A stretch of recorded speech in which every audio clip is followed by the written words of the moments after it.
Hi friends, அஸ்ஸலாமு அலைக்கும். இங்கே பாருங்க, நம்ம வீட்டில் கார் மாங்காய் காய்ச்சிச்சில்ல, பிடிச்சி பிச்சிட்டு வந்துட்டேன் போட்டு. 20 கிலோ இருந்துச்சுங்க. 20 கிலோ மாங்காய் கடையில் கொட்டி போட்டாச்சு. இது கொஞ்சோண்டு வீட்டுக்கு எடுத்து வச்சேன். ஒரு 3 மாங்காய் எப்படி இருக்குது பாருங்கள், அவ்வளோ பெருசு பாருங்கள். ஒரு சைஸு வித்தியாசமாக இருக்கும். இங்கே வருங்க, ஒரு மாதிரியாக இருக்கா. இதெல்லாம் மாங்காய் மாரி இருக்கும், அது மட்டும் தேங்காய் மாரி இருக்கும். இப்படி தான் இருக்கும்.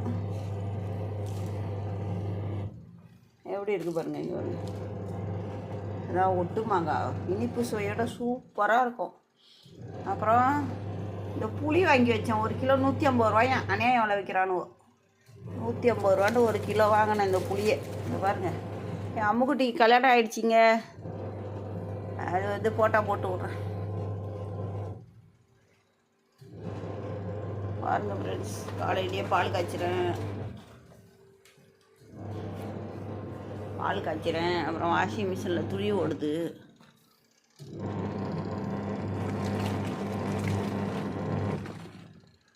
அவ்வளோதான் ஃப்ரெண்ட்ஸ். பாருங்கள், லைக் பண்ணுங்கள், ஷேர் பண்ணுங்கள், கமெண்ட் அடிங்க.